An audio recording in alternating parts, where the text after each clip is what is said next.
Did I see improvements with the St. Louis Blues? Hey, this is Brain Chen. Subscribe to Lock On Blues. You're Locked On Blues, your daily podcast on the St. Louis Blues. Part of the Locked On Podcast Network, your team every day. Every single person is entitled to their own opinions when it comes to the St. Louis Blues.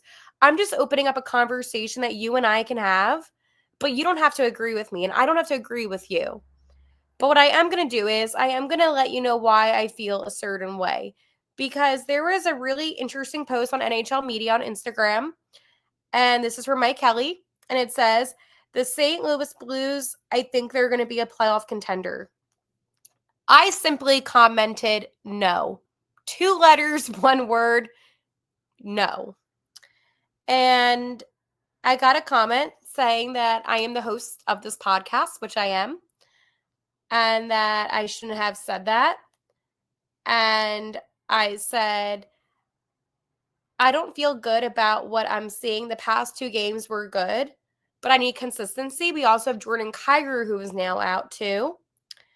And then I got told that my eyes are playing tricks on me and that I think everything is bad. And I did not think that everything is bad. And I said I never said that.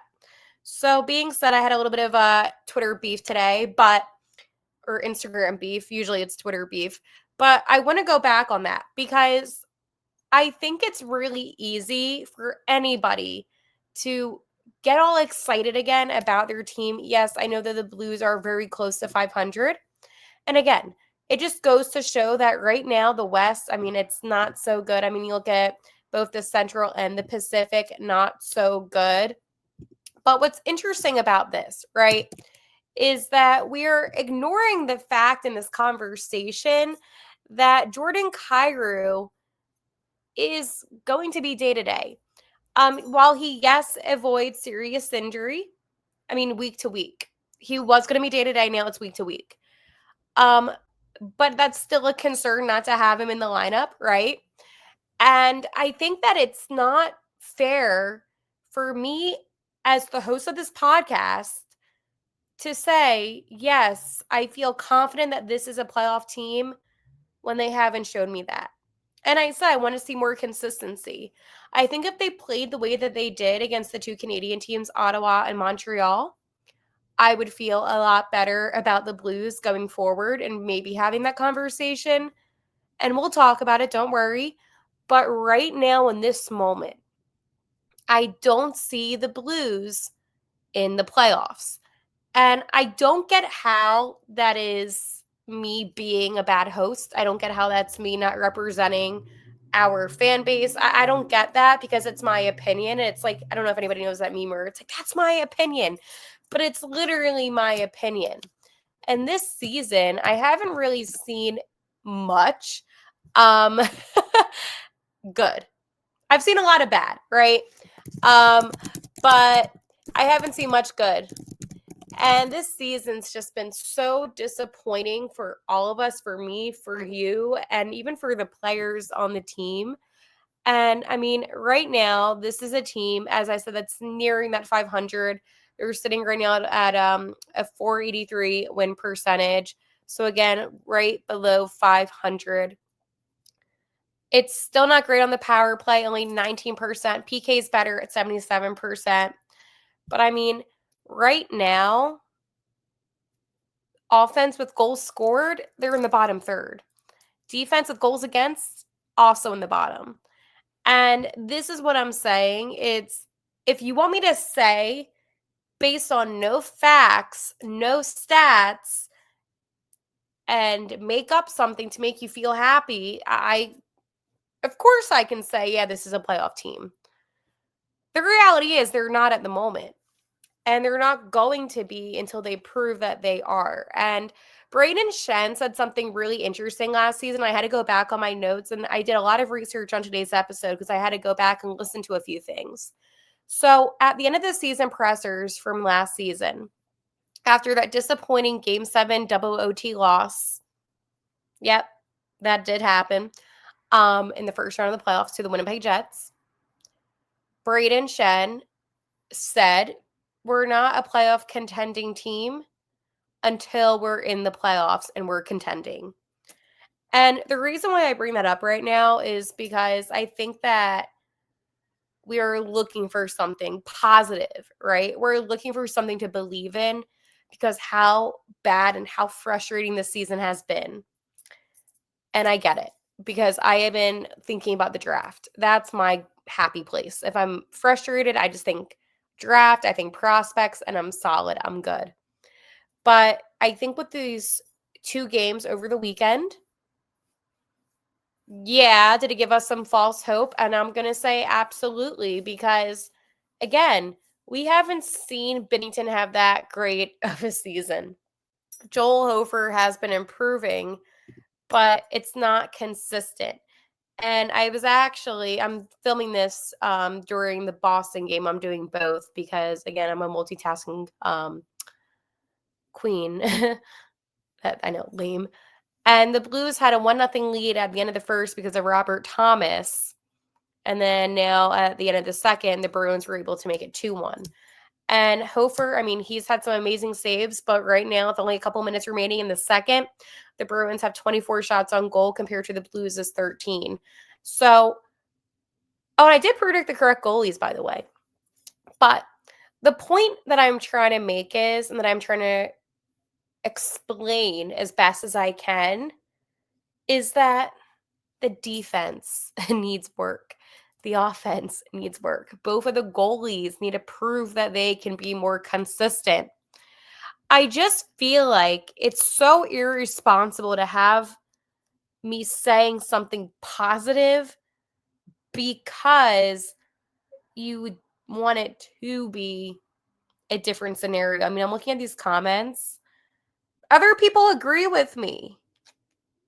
Oh my gosh. Wait, what are people? Some of you were kind of delusional about like actually thinking that.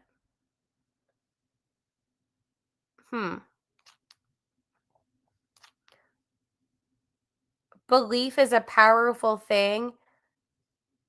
If this team believes they will be a playoff team.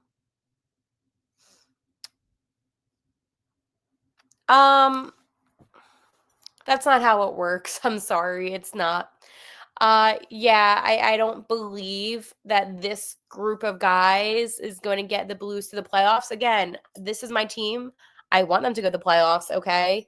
But it's more of a prove me wrong at the moment. That's the mentality.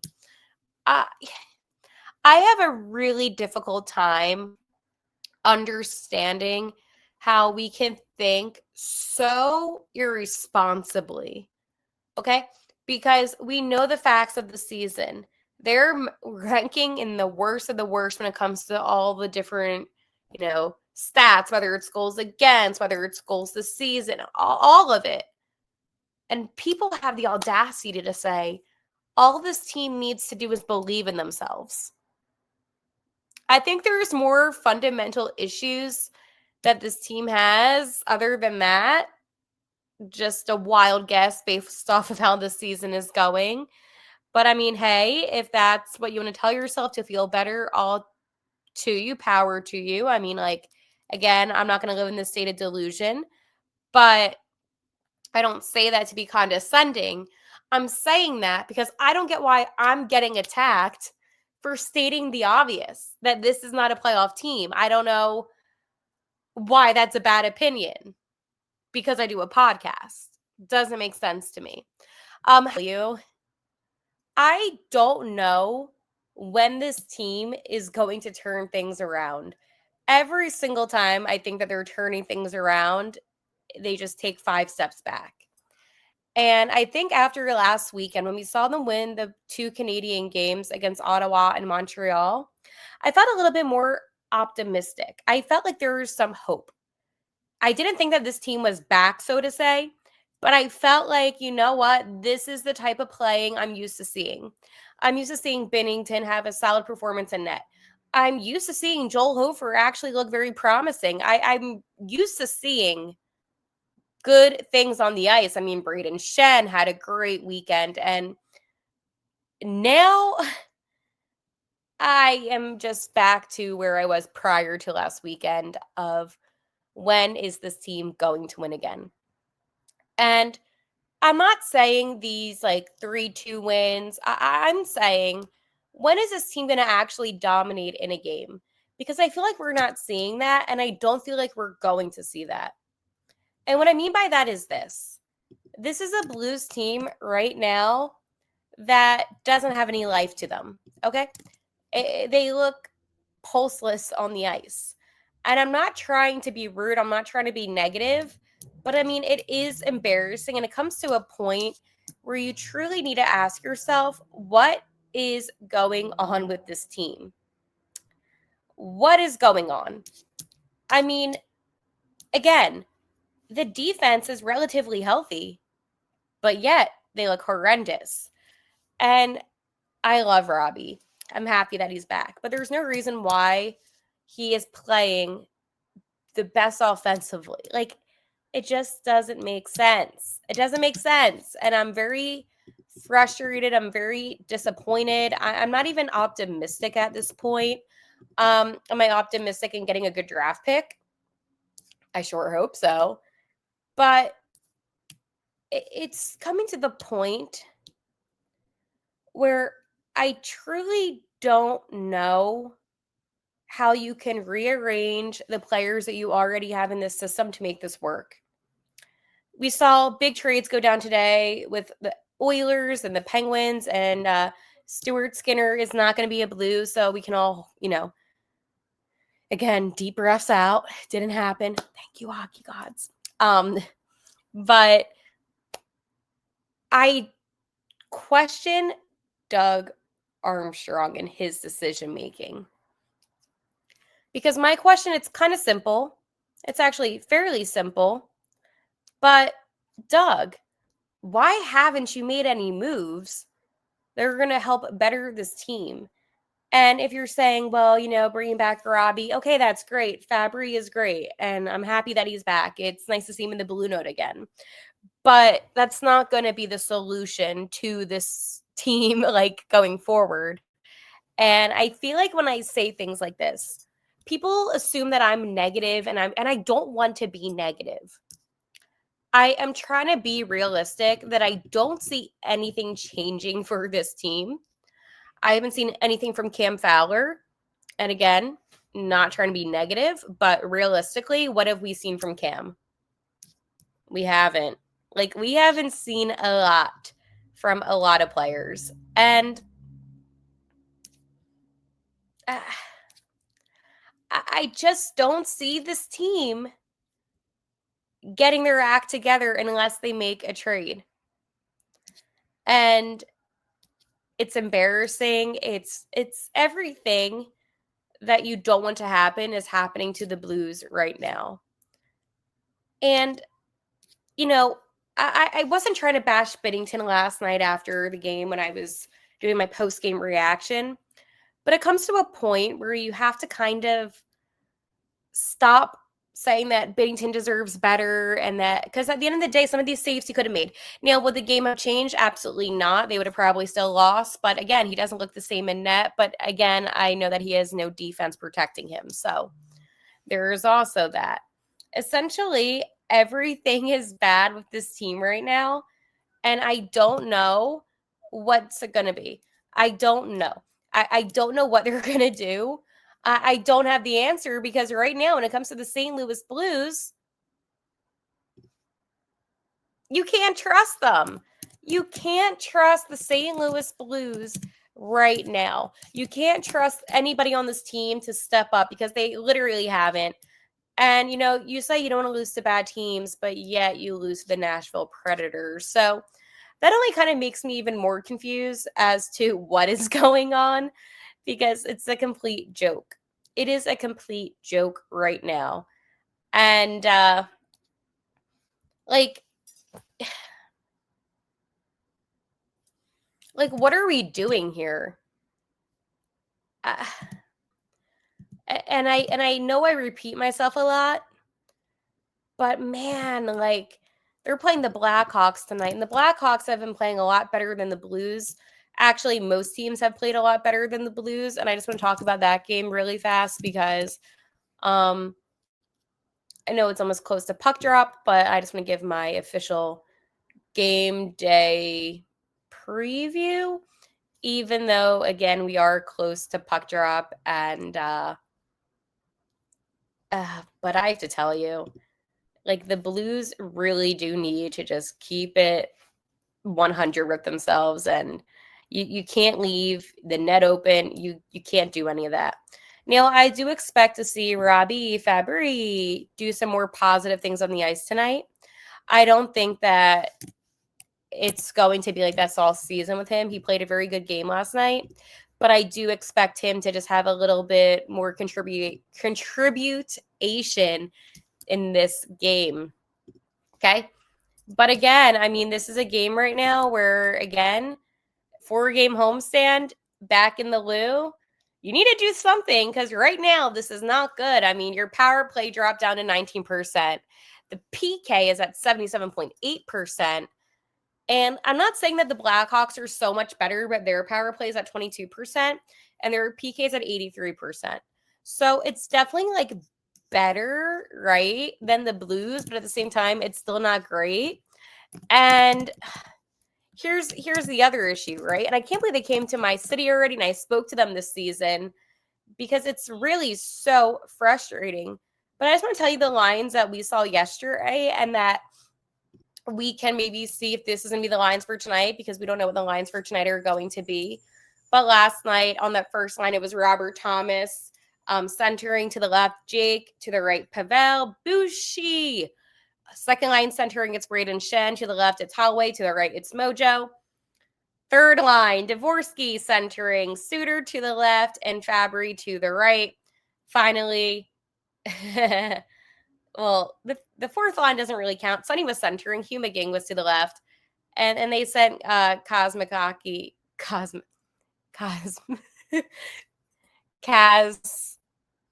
I can never say his name. I just call him Kaz, but they sent him down to Springfield. So peace out. Defense: Cam Fowler, Colton Parayko, Philip Broberg, Justin Falk, Tyler Tucker, Logan Mayu, and then they had Binnington in net. I think we might see Joel Hofer tonight. That's my prediction. That's what I would at least do, because again, a 7-2 loss is bad.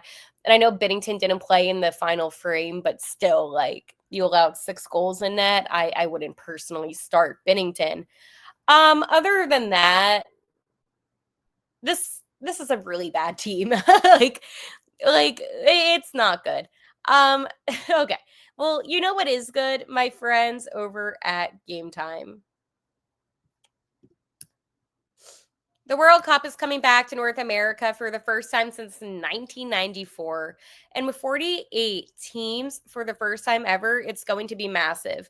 But let's be honest, getting tickets is usually the hardest part. That's why the Gametime app is clutch, finally giving fans a real advantage when it comes to snagging seats.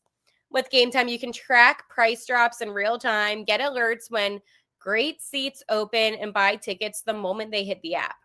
It puts the power play back in your hands, and it makes going to the World Cup realistic instead of impossible.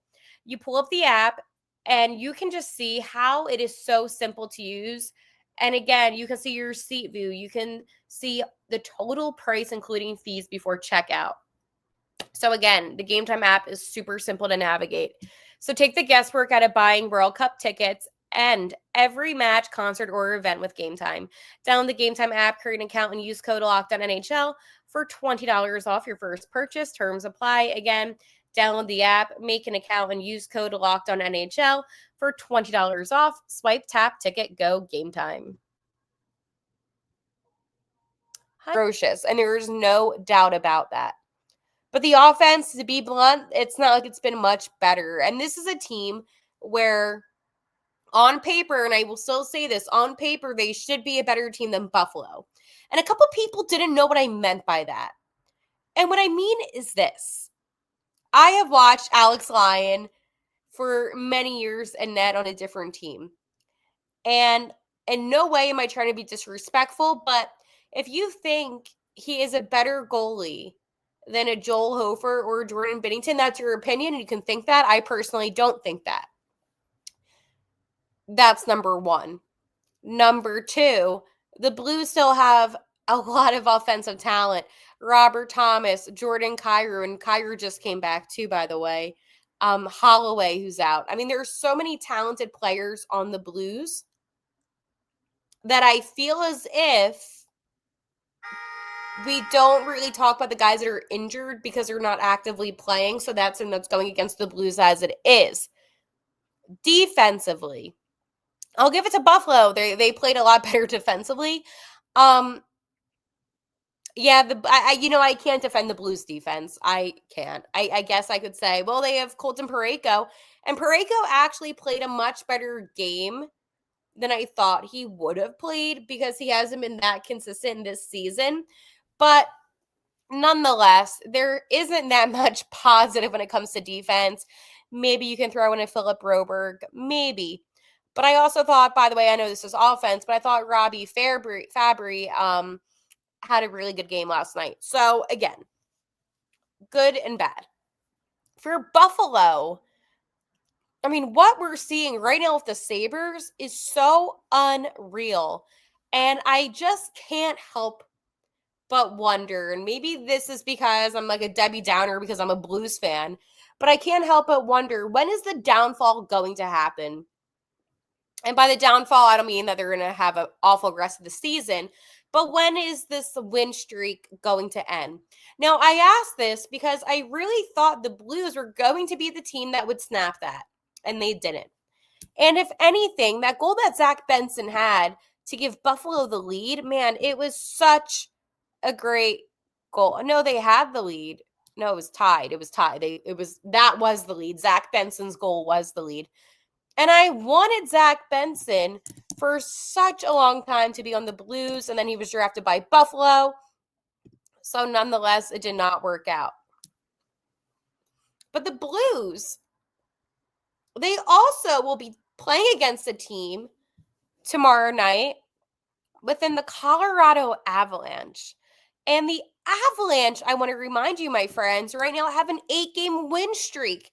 So the same exact win streak that the Sabres had, the Avalanche have. And that, to me, is why I bring up this topic. Is it because of the hot streak? Is it because they're just one of the hottest teams in the NHL?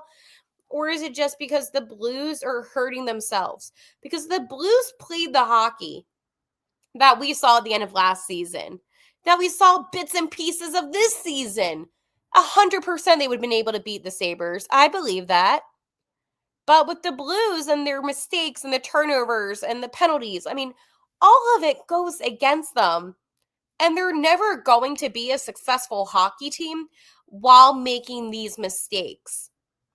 And I know that this is like a very weird kind of stat. Like the Blues are playing back-to-back games. Well, not like back-to-back, but the 2 games that they have played before it's the new year are both teams that have an 8-game win streak going into the contest. Boom. That's insane. And the momentum, I mean, I don't know what it's like, honestly, right now to have a win streak. I know last year, 12-game win streak, that was pretty cool. But what I can say, though, is the momentum that these teams have that have these insane win streaks, I mean, it's a confidence booster. Like, there's so much that goes into it mentally where you just kind of go into this flow state when you play. And you can tell the way the Sabres, they were very composed in the third frame, which is why early on, like a couple minutes in, they were able to get that goal. But notice how they didn't let up. The Blues let up on their energy. And that's when I tweeted on Twitter at Locked On Blues how there was no energy on the ice for St. Louis until the very end of the frame. And for me, that's unacceptable. If you're down by 1 goal, you should be putting in 100,000,000% energy into getting that equalizing goal. Because you know what? Let's go say you go to overtime and you still lose, at least you get a point. You're playing for a point, and that is a lot better than playing for nothing. The Blues, I mean, they led, then the game was tied up again, and then they trailed, and then they couldn't find their way back. And I feel like that's a story that this team has been giving us all season that they're not going to find ways to come back. I mean, you think about the beginning of last season, they they were winning all of these like comeback games. And I called them the comeback kids because that's what they were doing. And I did not see that at all last night. I mean, Alex Lyon, in all due respect to him, but he didn't have to make that many big saves because the Blues weren't putting any big shots on net. It was embarrassing, in my opinion, and unacceptable. So that brings me to this. Where did the Blues go wrong this season? And it kind of to regulation victory over the Nashville Predators. And it was a great showing by not only the players, and we're going to talk about Braden Shen in particular, but just the whole entire atmosphere being back here at Enterprise and all the fans that really showed up for tonight's game. Again, I think we have the best fan base in the NHL, and I'm very biased when I do say that. However, on tonight's broadcast, it did show, so I wanted to put that out here. But in the first frame, on a power play goal, Braden Shen was able to score. And while this was the 7th goal of the season, Captain Braden Shen did hit a big milestone as he was able to reach 700 NHL career points, which is huge. And not only is that a big accomplishment, but that is something that not a lot of players get to reach in the NHL. So again, this was such a big goal and such a big play for the Blues and just really adds to his achievement. And, there's so many great players that have hit, 700. And to get it on a power play deflection goal is something that is so memorable because that's who Braden Shen is. He finds ways to score. And I am truly just so happy for Braden Shen. And most importantly, I'm happy that he was able to do it on home ice as well, because that's another thing that I feel like makes it even more memorable is being on home ice while achieving an accomplishment like such. But I mean, we have to remember that he was drafted to the Kings. And while he only played literally under 10 games with the Kings, he was still a 5th-round draft pick, went to Philadelphia, and had a lot of success there. And then he was dealt to here in St. Louis. And on an episode I did a couple days ago, I talked about Braden Shen as a captain. And I said how foolish it would be to trade him or anything like that because he does have a really good presence in the locker room. And I've experienced that firsthand. And in tonight's contest, you could tell, and this is even prior to his goal, even though it did happen in the first frame, but just the leadership that he takes onto the ice. And I feel like he makes the Blues whole. Like he is that missing puzzle piece that connects this team. And a lot of the issues that the Blues have had, it doesn't have to do with how he is as a player. There's so many bigger problems. And for me personally, I just feel like him achieving this accomplishment just continues to show why he is such a value to this team.